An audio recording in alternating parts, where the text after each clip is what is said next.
There we are. Welcome, Ton Van Kollenburg. Thank you, Jim.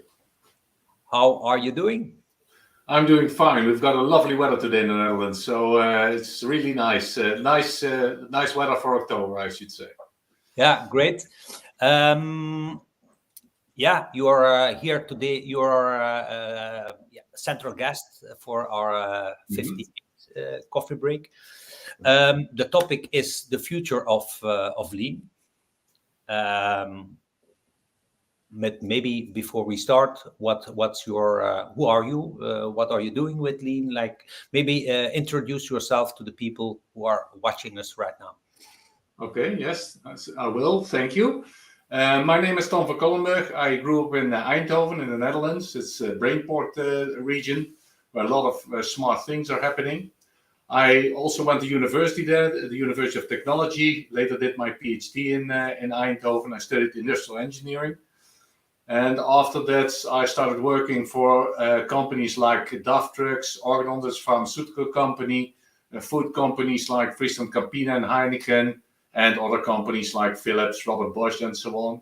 And now for the past, 9 years or so, I'm a professor at Avans University of Applied Sciences. My research is called Impactful Value Change.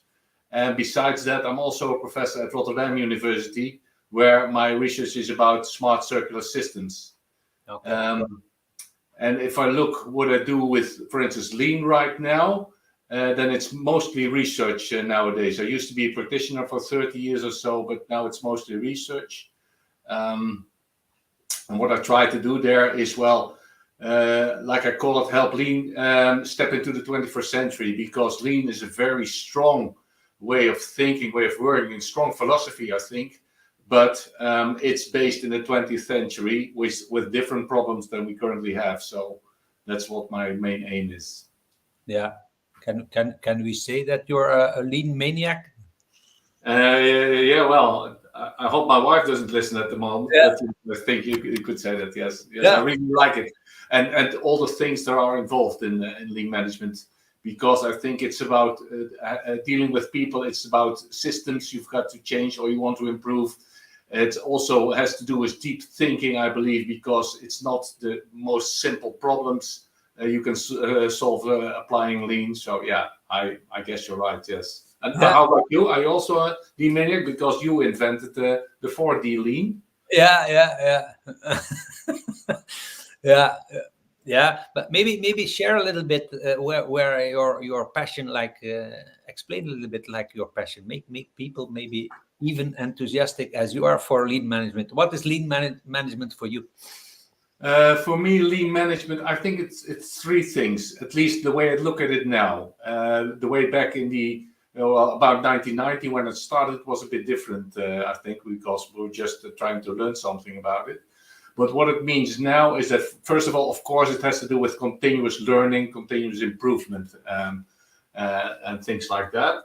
And second of all, it has to do with flow, and I'd rather call it flow square, because it's not just creating flow into processes, but also flow into the collaboration of people. I think that's very important aspect also for lean.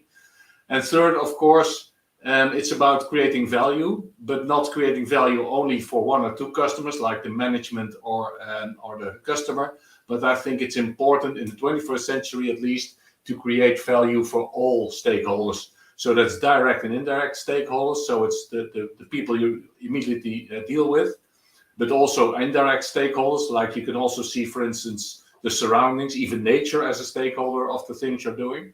Yeah. And it's also stakeholders who are living now, but also future stakeholders. So I think we've got to broaden that view on stakeholders. And that's, like I said, I'm trying to help lean into the 21st century. And those are things I think we should look at more and more closely. Yeah, we spoke several times the past weeks. Mm-hmm. What I mainly saw in you is like that you're like really interested in the trends, like what is going on, what do we need to kind of jump on to be like future proof, to like really grab the evolution of lean. And also what struck me was your interest in the emotional side, the human side of it. That for me it's like really inviting, because there I see you know my model. Maybe we can go through it like a little bit later on, but when I was a plant manager, that was like the main thing. Lean it's about people, and I'm always like happy to see that, let's call it then the professor or like the educational side of lean is also seeing like maybe we have to go into that direction, and like maybe let a little bit go what's inside the head, and maybe allow us a little bit to go into the heart. Yeah. Well, I agree fully. I mean, you were calling me a lean maniac, but I think that it is not just doing the right analysis and things like that. I've got students, and also students can also be, in my case, lecturers who follow a lean course from my research group that we organized. What I see there is that they often think that continuous improvement is continuous analysis. So just keep on analyzing using theories or whatever.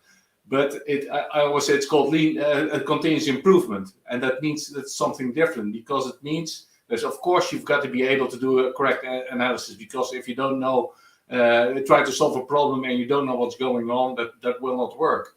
But to implement an improvement means that people have to accept your ideas. They have to, and then we often call it that they have to have a buy-in or something like that. But I think that puts the people in the process that you're trying to improve, puts them somewhere behind. Like, you've got to buy them in, you've got to make sure that they will do what you want. But it's much more important to really involve them, to do it together. And if you do it together, then of course I think the how do you call it? The presentation, the performance will be much better. But also people are getting enthusiastic, or like what you do. You create ownership with people. Basically, they do that themselves. And if you create a situation like that, I mean, well, everybody gets enthusiastic. There's a lot of energy. That's why I said I think one of the important things of lean management is flow square. So flow, creating flow in processes, eliminating losses and waste and things like that, but also creating flow in people, making sure that when they go to work, that they really add something and not just go to work because they need money. And of course they do need it. I mean, we shouldn't be too simple about that, but also that they feel that they're important, that they matter. Yeah. Is that still one of the misunderstandings of lean? Let's say the image that lean, in sometimes like squeezing the lemon, or like the toolbox lean, like, and let's even like call it like the good lean, and then I mean like improving processes. That's already like the good one, continuous improvement, visual management, etc. Okay, let's call it the good or the classic lean. You also have like the mean lean. So that means like let's squeeze as much as we can. Is that still one of the struggles we are facing with lean, old image of lean? Oh yes, I'm afraid so. Because I still sometimes, when I come somewhere in a company, and most of the time I do it now as a researcher, which has the benefit that you're not involved in the improvement actually, so you can see and watch, observe, do things like that. But what people, especially managers, and even especially more financial managers, say when they introduce me, they say, "Oh, here's the guy from Lean and Mean," and that means it's only about cost saving. It seems about just getting people laid off or something like that, instead of creating value. I also had a discussion with someone from who was teaching people to become Scrum Master, and he said, Scrum or Agile is about effectiveness, and Lean is about efficiency. I said, no, that's not true, because Lean is about creating value, and it means it's about effectiveness.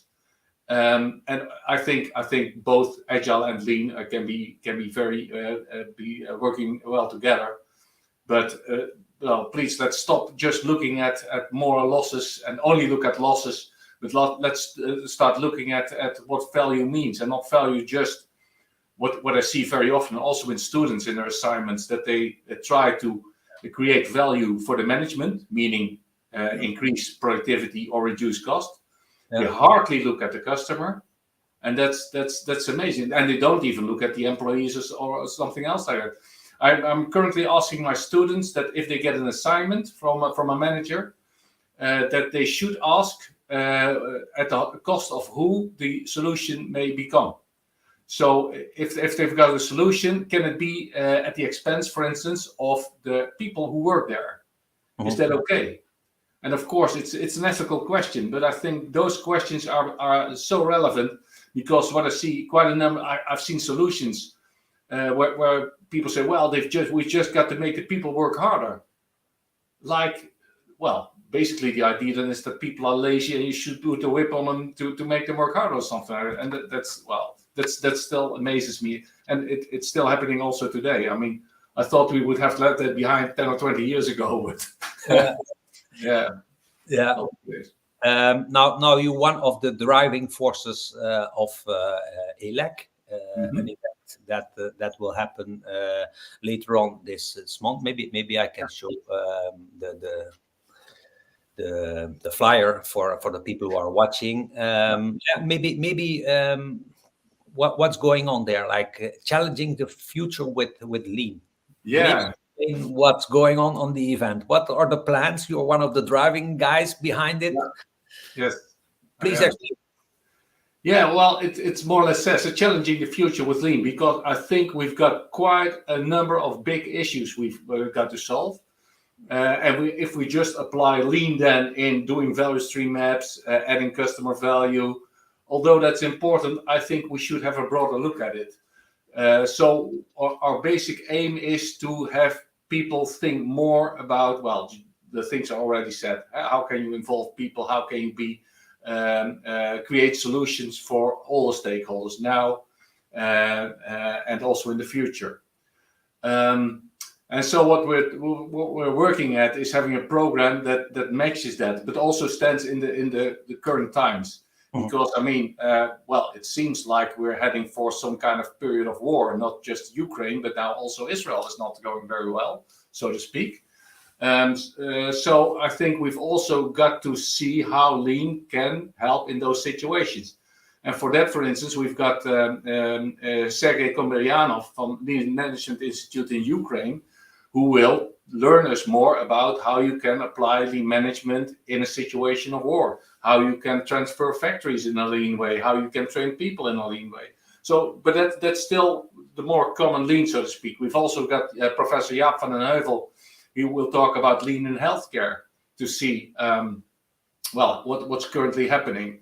And we've got Irene Becks talking about psychological safety, because that's also, it's a bit, at least in the Netherlands, that's a big issue, and I believe everywhere, because we've all got to do with Me Too kind of situations. But what I also want to do is that we really start thinking. I mean, nobody has a crystal ball. I don't either. But we've got to start thinking together about what do we want the world to look like, and how can we help create that world with applying lean management. And for that, we reserved the third day of the conference. It's the 24th to 26th of October, like you could have just seen. We reserved the 26th to think about that question. How can lean help us create a better future, a better world? And for that, for instance, Rose Heathcote, former CEO of Lean Institute Africa, is talking about her 8 ways to improve the world. And one thing, when we were preparing that, one thing that struck me what she said, because she said it's so important that we find new problems to solve and opening people's minds to new problems.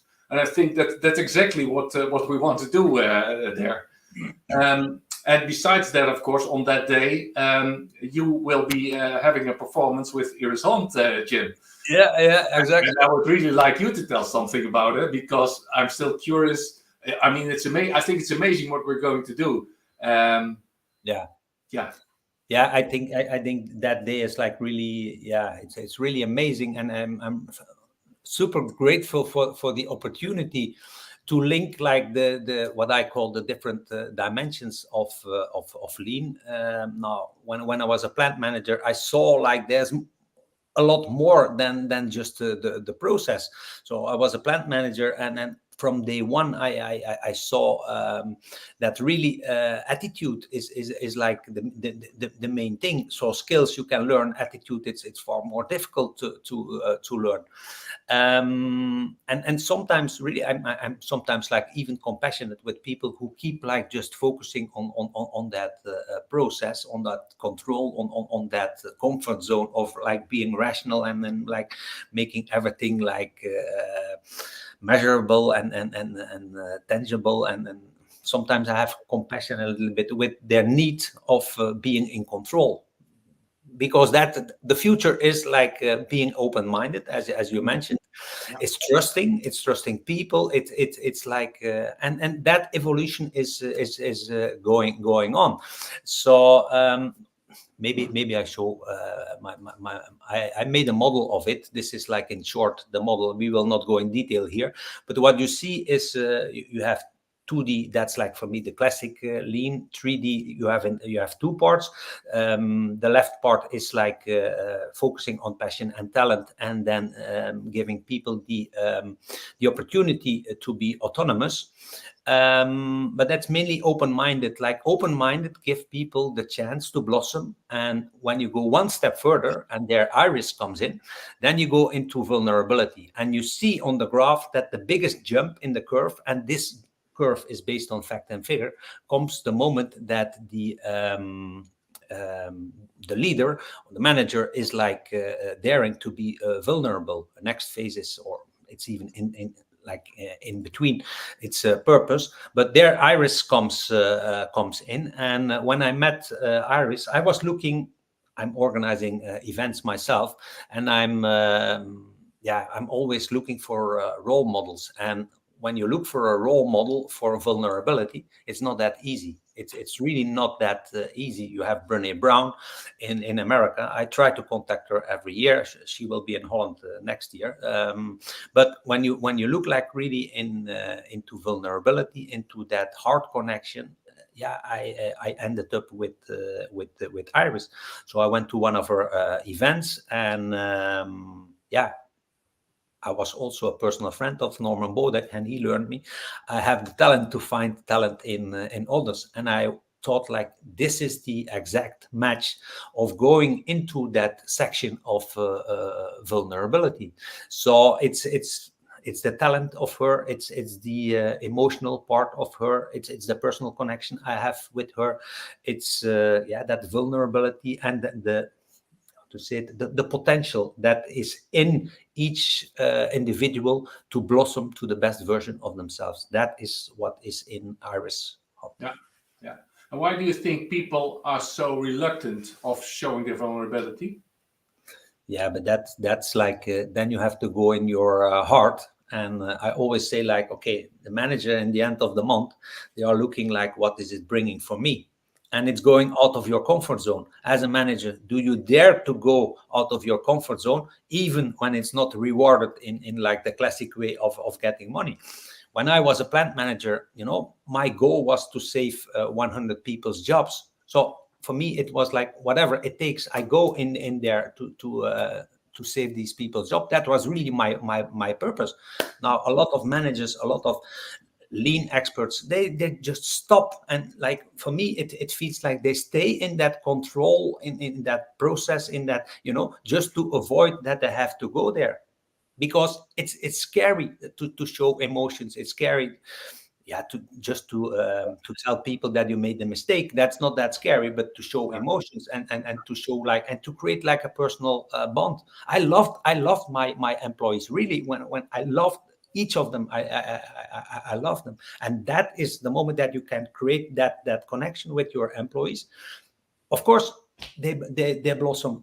We are going into into like we are evolving into like a society of personal attention, and when you do that, you spend personal attention to your people. Of course, you get better results, far more than looking for like behind the comma in the process. Yeah. No, I agree. But if you see then how many people, how many managers also, I see it also with students, but they are reluctant to go to the Gamba, to go to the shop floor and, well, see how things are going, not just to judge, but just to watch and see, well, for instance, and find out that well, they can yell at people because from their office they think that people do things wrong. But the question always is, how could this have gone wrong? And most of the time, in my experience, people are not the issue. It's a system we create, the environment, which well, it gives people the possibility to do things wrong. But if you go to the shop floor and start talking to people with that, first of all, your own ideas might shatter. Second of all, well, you've also got to show something, like you just said, of yourself, because you need to get a personal connection. And then in my experience, people will tell you anything then. What comes up, what goes right, what goes wrong, how do you feel about you, which is not always positive, but never mind. Yeah. And then it's really then you can get somewhere. Yeah, that's great. And that is leading by example. Just the fact that you go into the Gamba, that you listen to people, that you don't have the mentality, I'm the boss, so I decide, and I know it better. No, the value. That's a classic lean thing. Is like the real value is at the bottom of the pyramid. There is the knowledge. There is the expertise. That if you don't value that and you just direct, that's not working at all. And for sure, it's like even working less and less and less. Yeah. I made the scan of my model, a digital scan, so I see and I link like the scores of the people in the scan, and what you see is, the younger the people, the further they go away from that rational approach. They want to be autonomous. They want to have purpose. They want to see importance of sustainability, of vulnerability, of like. And the younger the generation, they need that connection. They go into spirituality. Is your company ready for spirituality? Last week I was in London. Yeah, I was in London. Imagine there, I was in Soho House. They have an internal tarot reader. So you can ask as an employee, can you please pull my tarot cards to see what's in the energy? Okay. That's an existing role. That is like where the future, I don't say that you have to do it, but I mean, this is an evolution. They have like a fixed tarot reader in house. So that's really the evolution. And if you ignore it, then the gap between the company and the employees increases. The moment that the gap increases, engagement drops, and there's a direct link between engagement and productivity. So yeah, no, I fully agree. Though with the tarot cards, I'm not sure about that, but we've all got our limits probably. But that is even one step further. So you have you have the brain, you have the heart, and you have the gut. So the tarot cards, it's like linked to the gut. That's even one step further. And for sure, it's like for you say like, okay, I understand going into the heart, but into the gut, that's a little bit, or into tarot cards, that's one step further, because it's even less controllable. And that is normal, and that is fine. The moment that you see these things, but we have 3 power centers, and some people mainly use the brain, others mainly use the gut. Yeah.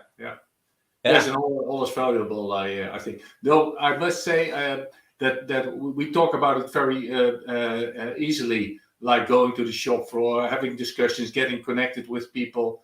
But I think it's also hard. I once had an experience when I was a plant manager that I wanted to go onto the shop floor, talk to people. And once they were working overtime on a package, it was on a packaging line, and they had some problems there, breakdown.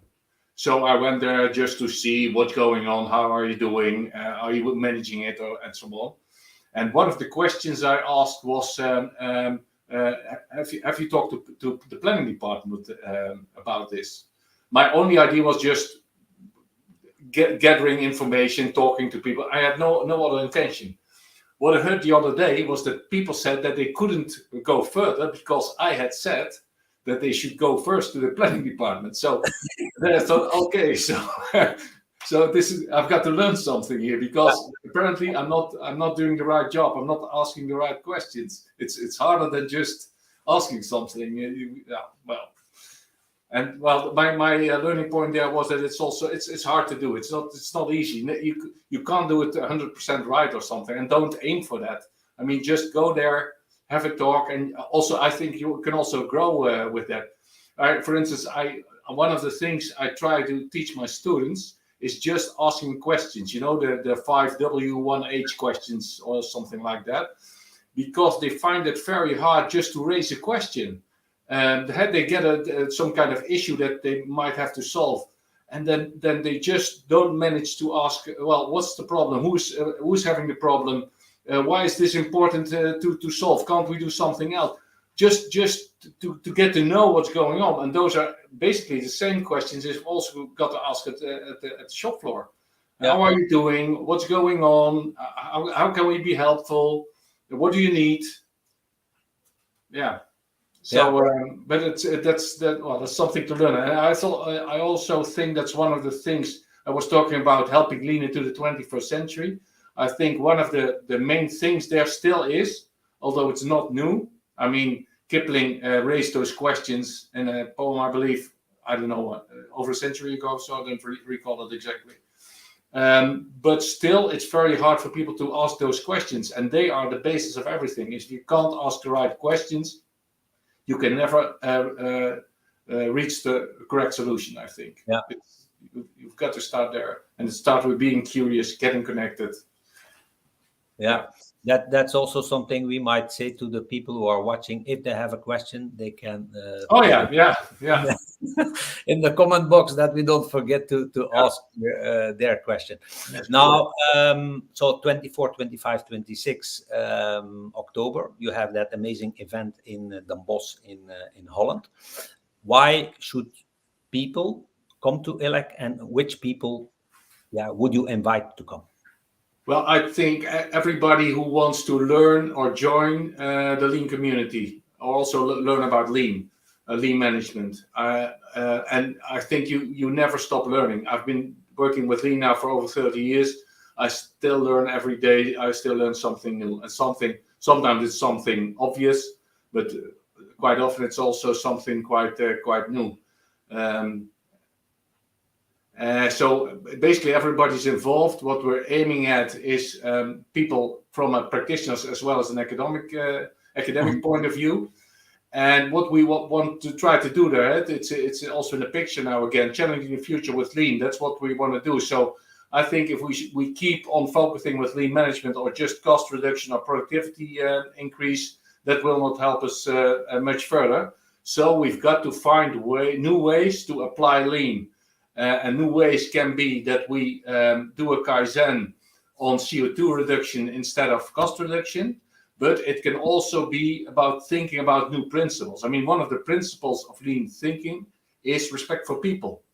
But what does that actually mean if you say that we should create value for all stakeholders? What does that respect for people mean? I think it might mean something different than what we've assumed so far. So we want to think on Elec about that. How can we do that? And of course, I'd like to invite as many people as possible to join this discussion, because we've got to do it together. I can think of something, you can think of something, but if we can collaborate in that, I think we can really make it stronger and really help Lean create a better world than we had before. So please join us at Elec, and well, there are still some tickets available, I was told this morning. So that's for me also the drive. What I will do in my presentation is I want to show people like facts and figures. I want to show like the moment that you implement it, these are the results. So it's not about like, creating something extra. Of course, you create something extra for the employees, but what's the ROI for the company? When it's just one direction, and that is sometimes where well-being goes wrong, because companies, they don't see the ROI of the of what you are investing in. So that is for me like the main thing to start like doing these things is the win-win. So what's in for the company, what's in for the employee, and to create like that two direction dynamic, and that's the main thing. And there it's I keep repeating it, emotions and like connections are like more and more and more important. Yes, and of course, by doing that, creating real, solving real time problems. Because, for instance, a nice thing what we're working on, some research we're doing at the moment, is the application of lean in social enterprises. Social enterprises are enterprises which have mainly have a social purpose. The financial goal is on second plan.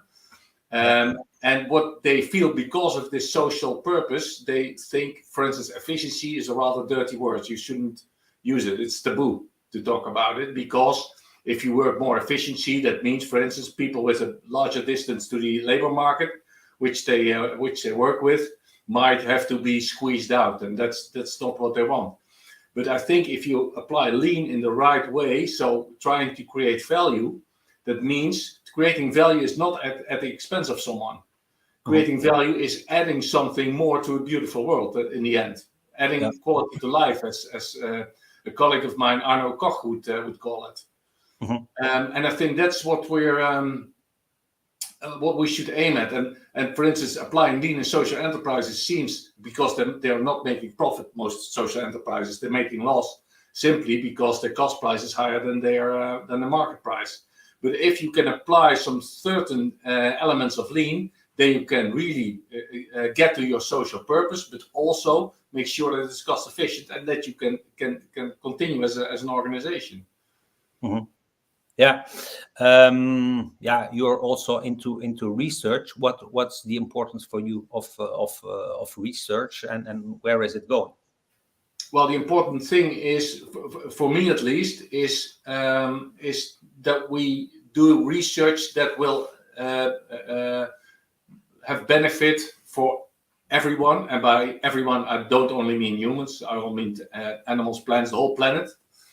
That has benefits there. And well, like I said, that means that we've got to refigure a couple of things, because most of the time what we do nowadays is that the things we do go to the expense of something for someone. I mean, we can say, well, let's take an easy example, child labor. I think, well, especially in the Western world, we don't think, at least I hope not, that child labor is something to accept. Of course, people need money also in developing countries, but that's something different than say, okay, so if we have child labor there, they can earn some money for the family. I think that the way of thinking is completely wrong there.